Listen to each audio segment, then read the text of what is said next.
Imagine a world corrupted by disinformation, where weakness is encouraged, where stupidity and the lack of critical thinking reign supreme among the masses of distracted, depressed, and drug-addicted populations.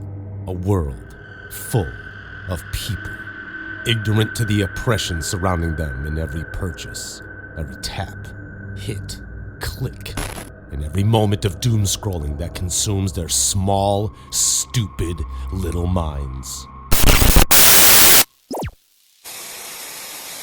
When we last left Bill Williamson, he's eluded capture using the money from the bank robbery during his killing spree, claiming 100 victims. And after framing his, and I use this term loosely, friend, Evan Drintz, for the massacre in his hometown of Tenderville, Oregon, 2 years later, his video has gone viral on the internet, amassing a gigantic following of people who feel exactly as he does. Bill, our hero, is back. Before we continue, if you haven't watched Rampage Capital Punishment and want to avoid spoilers, this isn't the video for you. Oh, I could go on and create a poetic dissertation on how you should watch the movie before clicking on a video discussing it. But frankly, I don't give a shit if I spoil the movie for you. It's not my problem if you cannot watch a movie before watching a video about it. Now, where was I? Ah, yes. Hello, Bill. It's good to see you again. After 3 years in hiding, we find Bill taking refuge inside a home constructing explosives, as news anchor Chip Parker is seen reciting the cliff notes of Julian Assange's much-needed information to the world, exposing the dark truth about the government, followed by flashes foreshadowing the events to come in the future. Our man Bill has a plan. Bill breaks into the news station, planting not only his homemade explosives, but cameras, leading us back to an important meeting between himself and a homeless man he gives a cigarette to. Smoking is bad. Don't smoke. Don't vape. Actually, go ahead. I don't care. Bill tells the man that money is everything, that instead of freezing in the cold on the streets, deprived of freedom, sitting on his lazy ass, he should do something about it. He tells the man to do himself a favor and become a criminal because it pays. And he is right.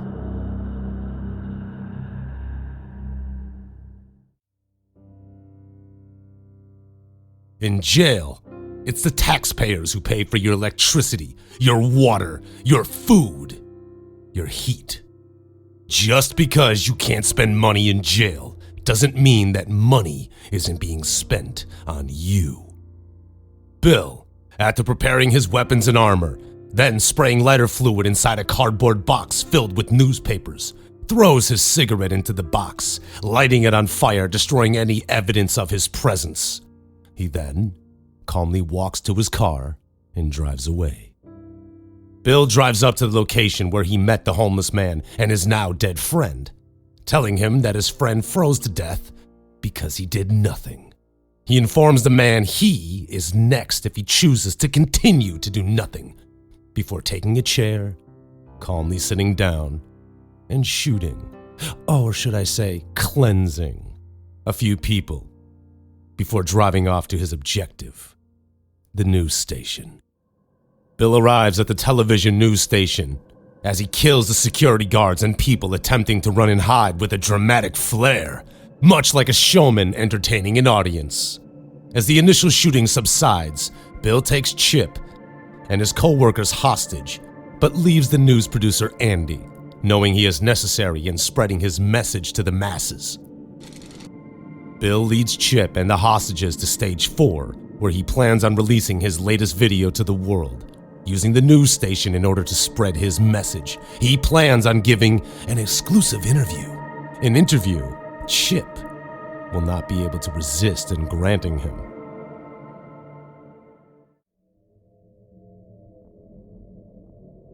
While Bill is leading the hostages to stage 4, the producer Andy calls the police, but that's not the interesting part. We knew he would do it. As Bill is leading Chip and the hostages, Chip expresses he is responsible for his coworkers, while Bill exclaims that Chip is finally doing something worthwhile. Ordering the hostages to sit against the wall, he tells Chip to sit in a chair because he wouldn't want his $3,000 suit to be ruined. Chip initially protests, claiming he wants to sit with his coworkers, yet Bill counters, telling him to not pretend like he's on the same level as the rest of them. This is true, because Chip Parker is a famous news anchor and financially makes way more than the others. Equality. Happy birthday to you. Make a wish, darling. Don't make me laugh. After killing one hostage for sitting in a chair instead of sitting on the floor, many would see this as senseless murder, but, in fact, this is very important. Bill told everyone from the beginning if they listen to his orders and play nice, he will play nice with them. A lesson to be learned for the future.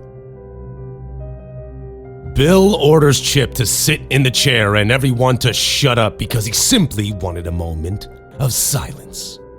He tells the hostages that if they cooperate, that this can be their safe place. A safe space. They will get to know each other for a little while, and that he needs Chip's help in order to get his message copied on a DVD, ready for broadcast. With the SWAT team arriving and Andy greeting them outside, the SWAT team clears the top floor, while the medics attempt to save the victims, who unfortunately are already dead. The commanding officer orders his team to sweep the building and seal off the exits. And then we go back to stage 4. And Bill orders Chip to move a dead body because it's scaring the hostages, while Chip and Blue Shirt help move the body into the back out of sight. Bill explains he knows the SWAT team has arrived and they cannot breach stage 4 because if they do, he will kill everyone in the room without hesitation. Bill is smart, cunning, and knows the SWAT team is forced to hold positions until they have a better understanding of the situation.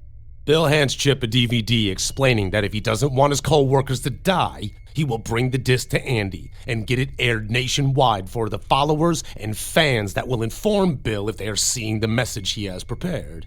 He tells Chip he better come back down after he gets the DVD aired, or, once again, he will kill all his co-workers.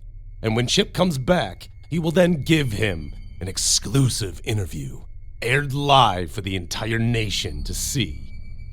Chip expresses he doesn't know how long it will take for the contents of the DVD to be aired. Bill informs him he has 1 hour. Then, goodbye, hostages. While Chip is unsure, Bill says he believes in him, and he knows he can accomplish what he's asked. Chip asks Bill to promise he won't hurt his co-workers, but Bill disregards this and tells him that he better come back down with the camera crew. Chip, before leaving stage 4, again asks Bill to promise he won't hurt the hostages. And Bill is terrifying at this moment when he responds simply, "Chip, you promise me," and to close the door behind him. After leaving stage 4, Chip has a brief interaction with the commanding officer of the SWAT team. While Chip is distressed, explaining to the officer who Bill Williamson is, it is revealed the commanding officer is one of the same officers who survived the original Tenderville massacre and is well aware of who he is facing. Chip tells the officer Bill ordered him to get the DVD broadcasted nationwide in 1 hour, or that he will kill the hostages and wants a live interview. The officer lets Chip go, and as Chip runs to get the disc aired, he trips and falls.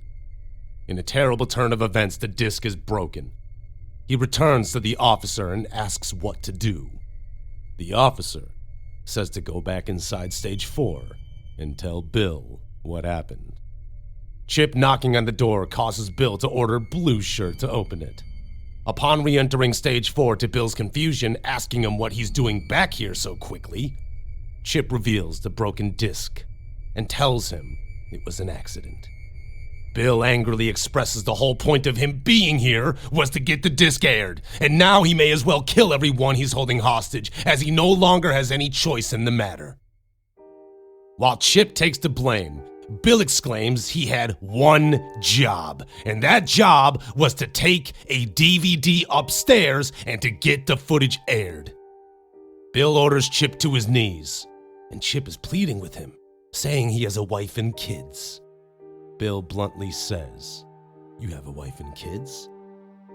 I don't give a fuck." As the hostages start screaming in panic, Bill slaps a second copy of the DVD onto Chip's forehead and says, "You always make two, Chip. You always make a double," allowing him to leave, calling him a fucking idiot as he sits down in frustration. Bill taking the hostages brings up some very relevant points to them, saying that Chip doesn't give a fuck about them because he makes the money. He doesn't know their names, their families, and that's why he calls them things like man, or dude, or babe. He taunts the hostages, asking them how many of the interns have had sex with him for career advancement, even though he's a married man. Would you all like to talk about yoga for a moment? People make a lot of money from teaching yoga, don't they? He asks a woman if she does yoga, and she nods her head, suggesting she does. Bill asks the woman if she's one of those bored rich housewives who have nothing to do, leaving all the chores and child raising to her nanny, while she runs off and teaches yoga, buying overpriced organic food, thinking she is doing good for the world in her pathetic, empty waste of a life. How she has a husband who makes money from stealing from others like a lawyer, so they can both live in this insulated, perpetuated lie. He asks the woman if she feels better about herself because she does yoga. Now, let me tell you something. Yoga is not good for the world. It's stretching, and everyone can stretch without the pageantry and fraudulent yogis. Reality-denying bullshit artists who take your money to sell you a lie. Yoga is not good for the world. Yoga is a gymnastic for the egocentric. Bill orders the woman to stand before asking her a very powerful question. Where is your yoga bullshit now?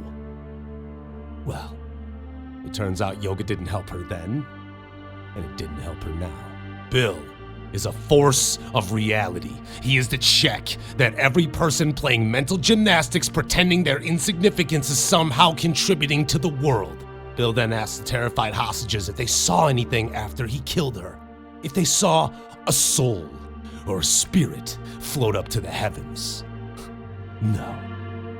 Of course they didn't, because religion isn't real, because God is not real. It is a mechanism to control people and keep them ignorant and on the intelligence level of children, caught in the world of superstition. A superstition perpetuated by an ideology that causes what? Blind faith. What is blind faith? Blind faith is consent without critical thinking, and if you fall under this banner, well, is there really help for you? Are you really unlike the other unwashed masses who blindly followed the rules and regulations of their overlords without questioning the deeper meaning behind them? Interesting, is it not? Chip gives the DVD to Andy and tells him to get it aired in an hour before he kills the hostages. Oh my God, are we back at that part again? Jesus, Bill, will you say something else? As Chip rushes back to stage 4, the officer in charge orders his men to get Bill's father or mother on the phone, as it's been years since they've had any contact with them. While looking over the hostages, we find a woman in a blue dress who reveals herself to be the sister of the waitress who worked at where? The Chicken Den. Ah, yes.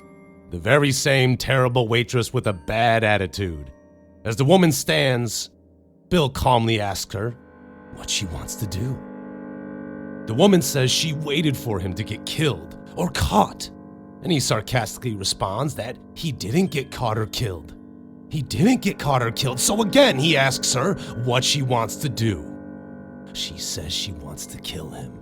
Bill, mocking her, pretending to cry, goads her to come kill him, calling her brave before pointing his automatic rifles at her, scaring her, forcing her to cower.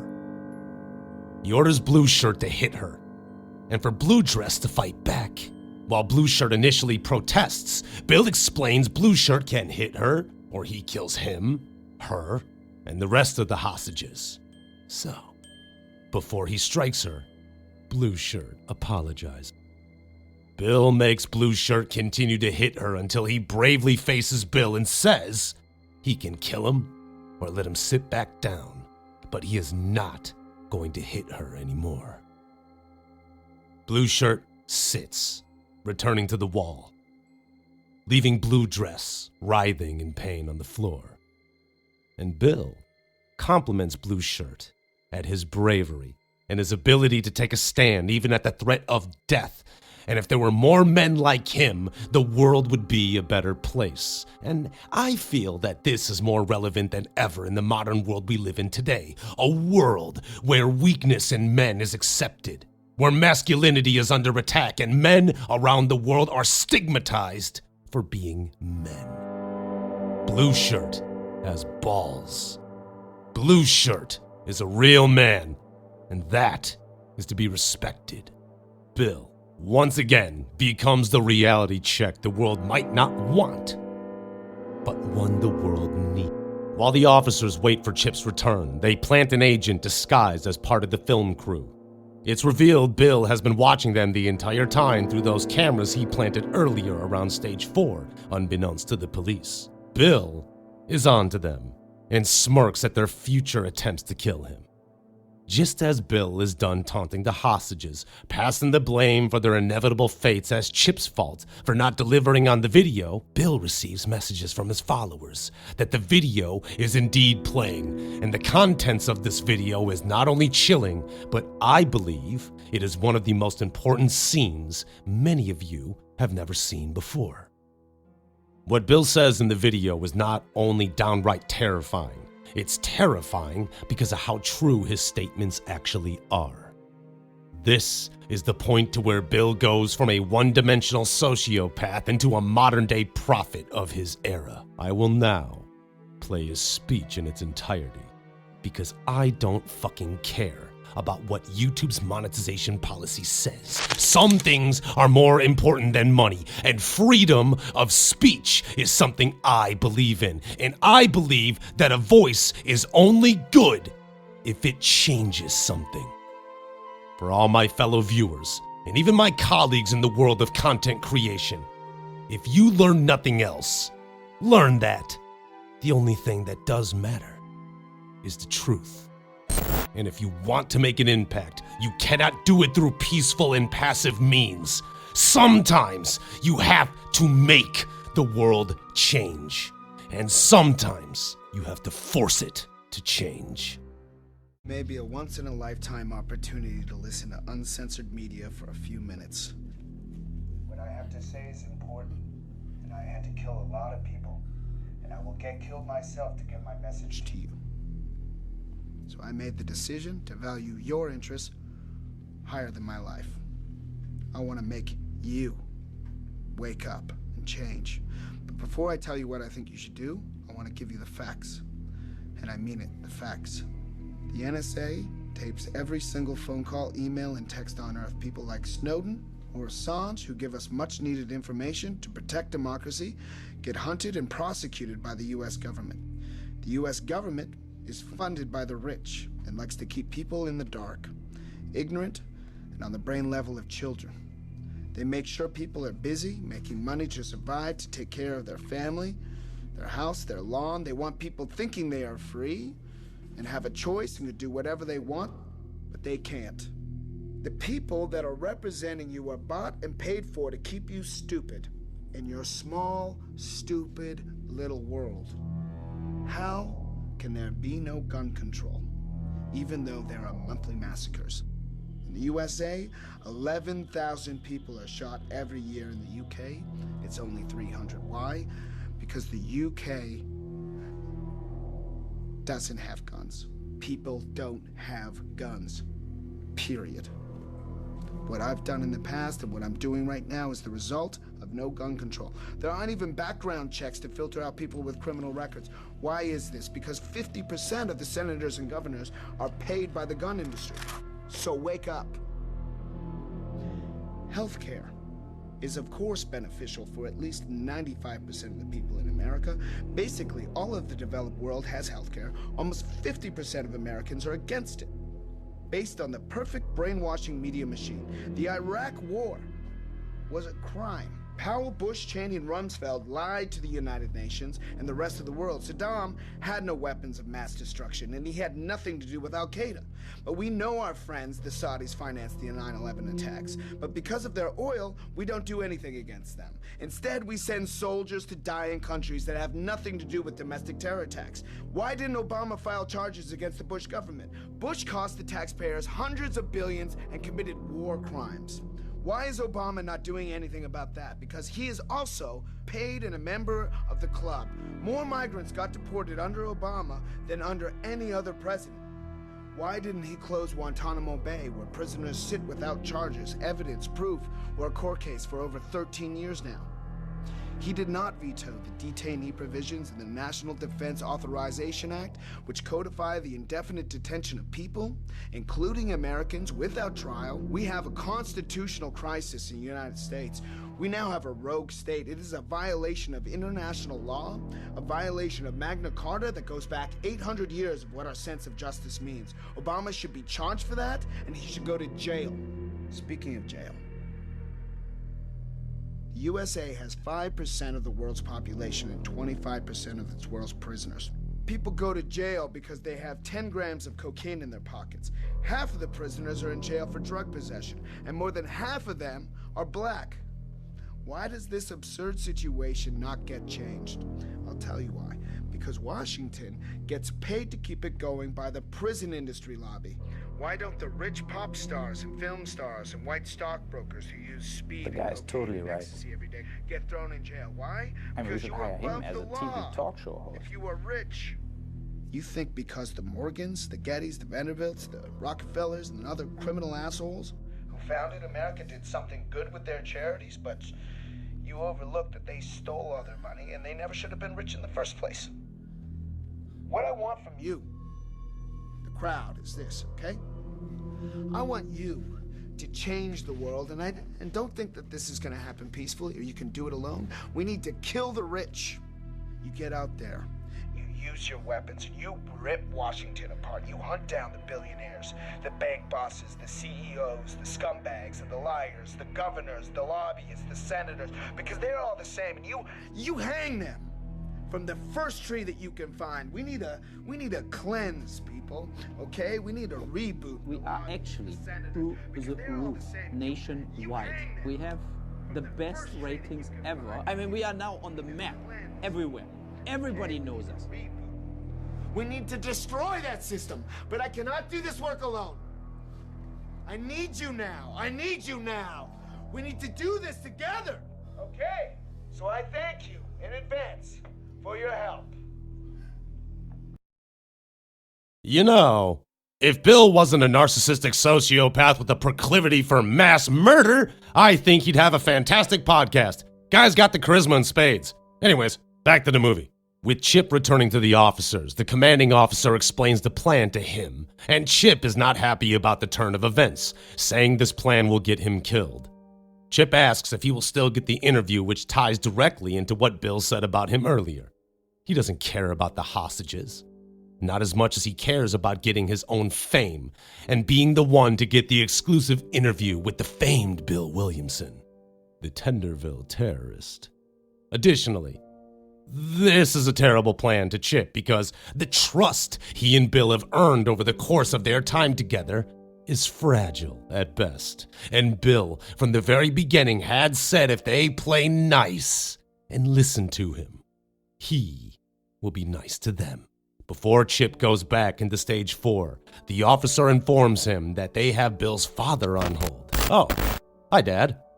While he tells Chip the plan is to hopefully have Bill's father talk him into surrendering and letting everyone go, this, however, is not the actual plan. The officer has lied to Chip. The real plan is when Bill's distracted talking to his father that will use the plant agent to kill him. And I'm talking about an agent they planted, not a plant that is also a cop. That's a weird image.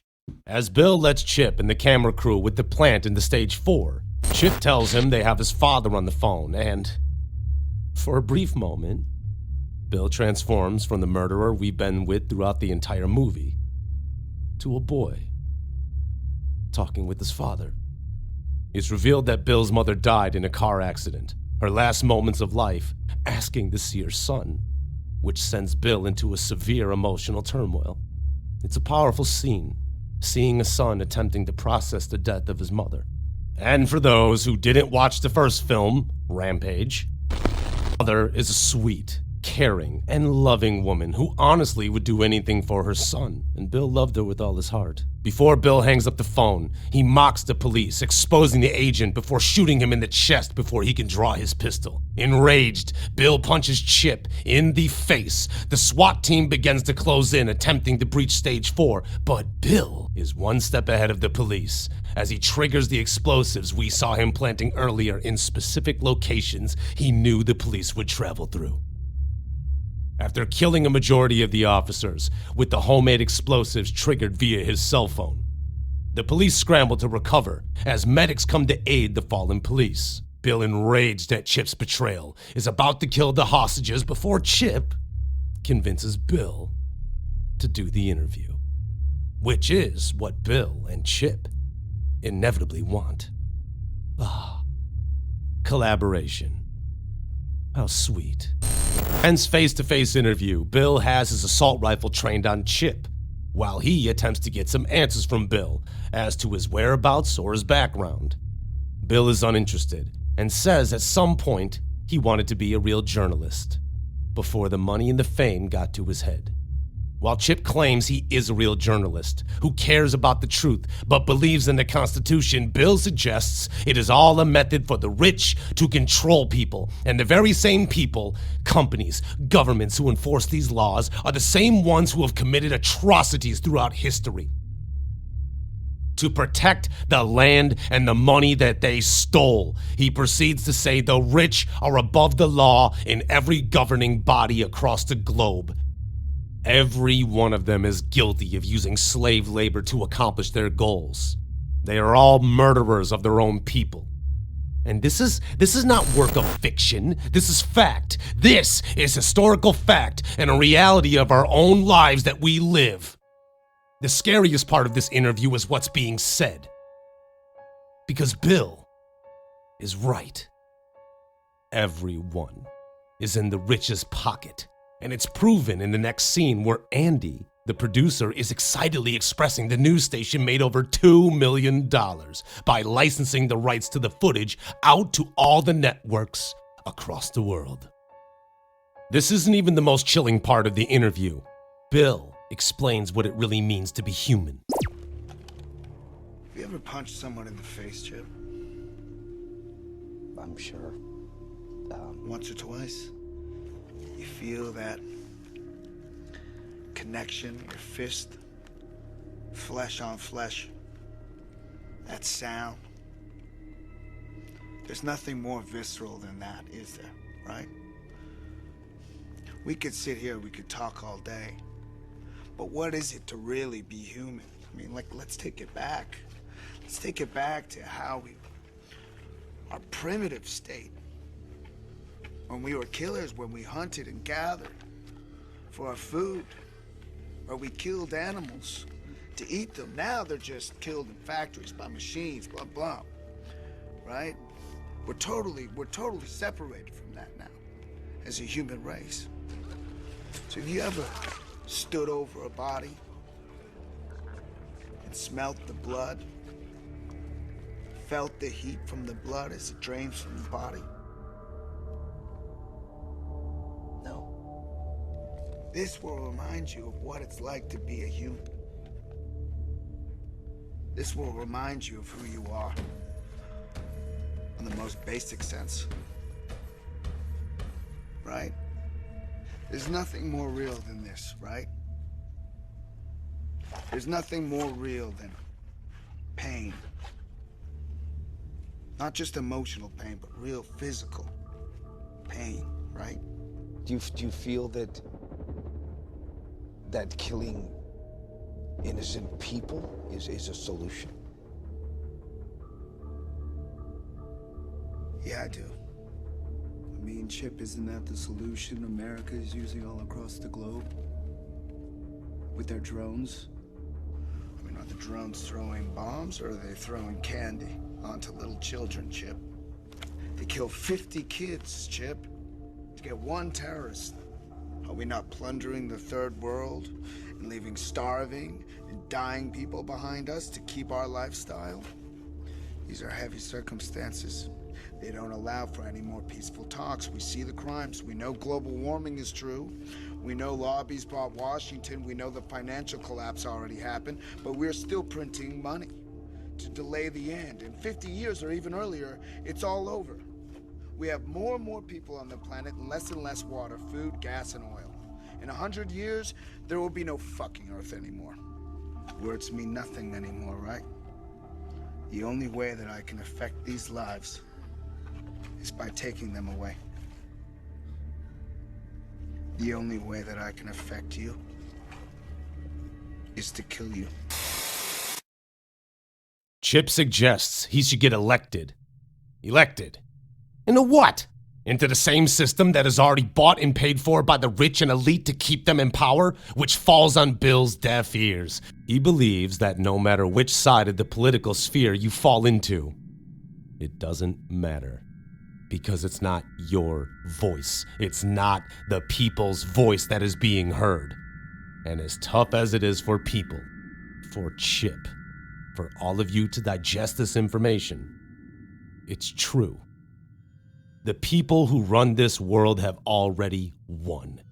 Everything is bought and paid for, and the masses are kept in this same absurd situation where nobody is free, nobody can say what they actually feel, and everyone is trapped inside a prison. Except this prison is full of distraction. Distraction to keep you addicted, depressed, lonely, and stupid. Bill, as a man of his word, lets the rest of the hostages go, but he tells Chip that he's staying with him. And while he may die, he will not die a puppet. He will die with a voice, and then shoots Chip in the arm. The hostages run for the door as the police swarm in, attempting to kill Bill. Bill continues firing at the police until his guns run dry before fleeing out of sight as the police close in. They discover a bomb about to explode, but before they can disarm it, the bomb goes off, destroying the whole television station, killing everyone, including Chip. While the news reports that Bill is dead, Bill escaped through the pipelines from the sewers into a dead drop he planned earlier, changing out of his armor into plain clothes before escaping into the world, once again, off the grid. Free. Bill Williams' rampage has not ended. In fact, it's just begun. And with the next movie, Rampage President Down, it will be interesting to see where our hero Bill ends up next. Now, this is a work of fiction, but it is also a powerful commentary on the state of the world we live in today, and if you never hear from me again, assume I am dead. But know this. I released this video because I refuse to be a puppet, and I refuse to be oppressed any longer. I, like Bill, will die, but I will die with a voice. Until we meet again. And remember, everything you see on the internet is a lie, including this.